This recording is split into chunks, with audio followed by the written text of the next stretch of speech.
আসসালামু আলাইকুম, সকলকে স্বাগতম আমার আজকের ম্যাথ ক্লাসে। আমি আজকে এক চলক বিশিষ্ট সমীকরণের আরেকটি অঙ্ক নিয়ে এসেছি আপনাদের জন্য। আপনারা সকলে দেখুন। তাহলে এখানে আমরা প্রথমে এরকম 4 ভাগ √10x-4 প্লাস √10x-4 সমান 5 দেওয়া, যেটা আমাদের এক চলক বিশিষ্ট নিয়ে আসা লাগবে। তাহলে এটা লসাগু এত 4 প্লাস এটার উপর হোল স্কয়ার করবো আমরা, হোল স্কয়ার, কারণ এটার সাথে এটা গুণ করব, কিছু নয় মানে গুণ করা।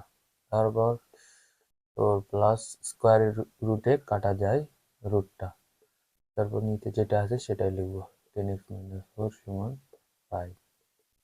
তারপর 4 কাটা গেল, 10x, আর এদিকে এটা গুণ অবস্থা ভাগ অবস্থা আছে, এদিকে গেলে গুণ হয়ে যাবে √10x-4। তারপর এটা 5 দ্বারা গুণ করব, 5 দ্বারা বইকে ভাগ করব, ভাগ করলে আমাদের 10x-4 আসবে। তারপর আমরা বর্গ করে দেবো, রুট তোলার জন্য বর্গ করে দিলে এরকম আসবে, 10x-4 দেবো স্কোয়ার। তারপর 4x², 10x-4।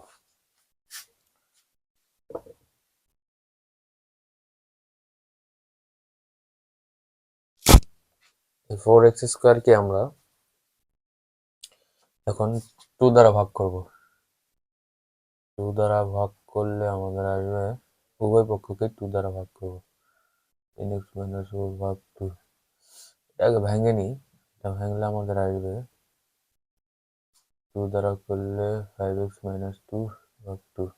এটাই আমরা, এটাও যা এটাও যা, একই কথা। এটা কাটলাম, এটা কাটলে 2x², 5x-2, 2x² এদিকে আসলে মাইনাস হয়ে যাবে, প্লাস 2 ইকুয়াল টু 0। তারপর আমরা এটা মিডিল ফ্যাক্টর করব। মিডিল ফ্যাক্টর করলে 2 দুগুণ 4, 4x - x plus 2 equal to 0। তারপর এটা 2x কমন নিলে আমরা পাবো x-2, -1 কমন নিলে x-2 ইকুয়াল টু 0। এখন x-2 আর একটা 2x-1 ইকুয়াল টু 0। এখন হয় x-2 সমান 0, x সমান 2, আর একটা 2x অথবা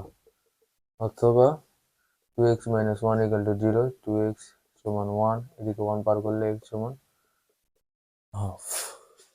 এই দুটাই অঙ্ক। আশা করি আজকে আপনাদের ভালো লাগছে। আসসালামু আলাইকুম।